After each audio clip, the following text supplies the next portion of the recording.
अब की बार बर्दाश्त नहीं किया जाएगा। जी हाँ, चिराग पासवान को संदेश मिल चुका है। ये संदेश कहाँ से मिला है? ये संदेश मिला है बीजेपी आलाकमान और जेडीयू आलाकमान की ओर से। तो क्या है ये पूरा मामला? चिराग पासवान को कैसा संदेश मिला है और ये संदेश क्यों मिला है? चलिए आपको पूरी कहानी बताते हैं। बता दें कि पिछली बार के विधानसभा चुनाव की तरह इस बार भी चिराग पासवान अलग लड़ने की रणनीति बना रहे हैं। उनकी मंशा है कि वो सभी 243 विधानसभा सीटों पर लड़ें, लेकिन उनकी इस मंशा, इस रणनीति पर बीजेपी और जेडीयू पानी फेरना चाहती है।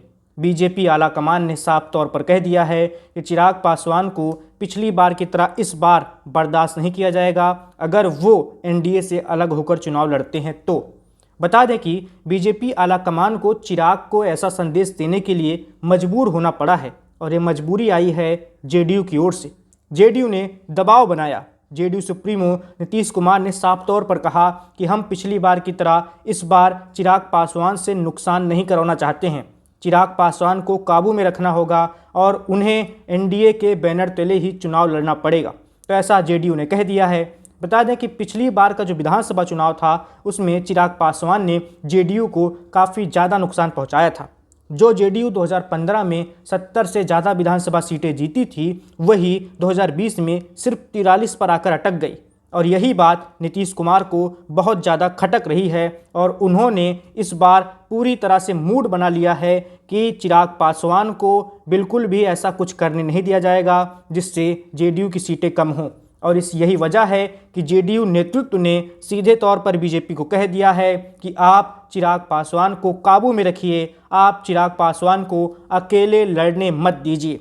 बता दें कि जो पिछली बार का विधानसभा चुनाव था यानी 2020 का, उसमें एक अलग तरह की चर्चा ये थी कि चिराग पासवान को पीछे से बीजेपी बैक कर रही है। बीजेपी खुद चाहती है कि चिराग पासवान जेडीयू के उम्मीदवारों के खिलाफ अपने उम्मीदवार उतारें और जेडीयू की सीटें कम करें, जिससे होगा क्या कि बीजेपी सबसे बड़ी पार्टी बन जाएगी। हुआ भी यही, बीजेपी 70 से ज़्यादा सीटें जीत गई, वहीं जेडीयू 40 से 50 से कम सीटों में सिमट गई। 40 से सिर्फ 3 ज़्यादा 43 सीटें जीत पाई और बीजेपी की रणनीति कामयाब हुई, ऐसा कहा गया। लेकिन इस बार की परिस्थिति अलग है। 2019 में बीजेपी के पास 303 लोकसभा की सीटें थीं। 2019 के लोकसभा चुनाव में एनडीए 300 के पार था।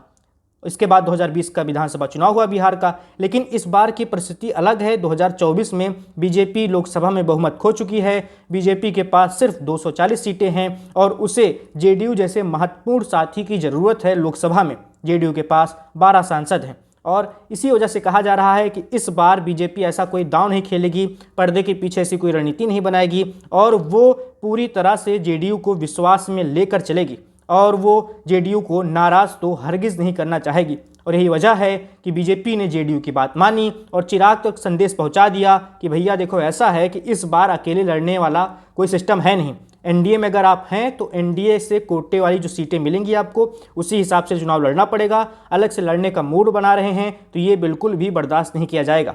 तो बीजेपी आलाकमान से ऐसा स्पष्ट तौर पर संदेश भेज दिया गया है चिराग पासवान को। अब चिराग पासवान के ऊपर है कि वो अब किस तरह से अपनी रणनीति में बदलाव करते हैं, क्योंकि वो जोर शोर से तो कह चुके हैं कि वो खुद भी विधानसभा का चुनाव लड़ेंगे और सभी सीटों पर लड़ने की तैयारी कर रहे हैं। वो जगह जगह घूम रहे हैं बिहार में और हर जगह भी अमूमन यही बातें कर रहे हैं कि पूरे प्रदेश में, पूरे बिहार में अब एलजेपी रामविलास को मजबूत करना है और हर जगह अपने उम्मीदवार उतारने हैं। तो चिराग पासवान की रणनीति पर पानी फिर सकता है और उन्हें मजबूर होना पड़ सकता है, क्योंकि बीजेपी इस बार उन्हें बर्दाश्त नहीं करेगी और बीजेपी जो कहेगी चिराग को करना भी पड़ेगा, क्योंकि अतीत भी यही रहा है कि किस तरह से बीजेपी सर्वशक्तिशाली है एनडीए में और अगर वो चाह ले तो चिराग पासवान को भी बहुत ज़्यादा नुकसान हो सकता है।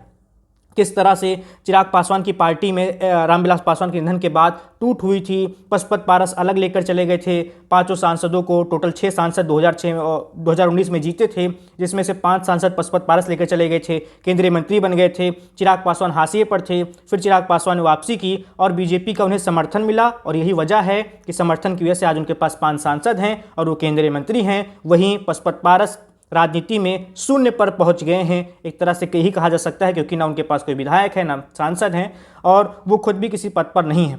तो सब कुछ बीजेपी की मेहरबानी पर है, ऐसा कहा जा रहा है। और अगर ये मेहरबानी हट गई, ये हाथ हट गया, तो चिराग पासवान को बहुत ज़्यादा नुकसान झेलना पड़ जाएगा। और चिराग पासवान ऐसा कोई रिस्क तो लेंगे नहीं, ऐसा भी कहा जा रहा है। और वो बीजेपी की बात मान लेंगे और संभावना यही जताई जा रही है कि चिराग पासवान अब इस दबाव के बाद, इस संदेश के बाद साथ में चुनाव लड़ेंगे, एनडीए में रहते हुए चुनाव लड़ेंगे, जेडीयू बीजेपी के साथ टिकट सीटें बांटकर चुनाव लड़ेंगे।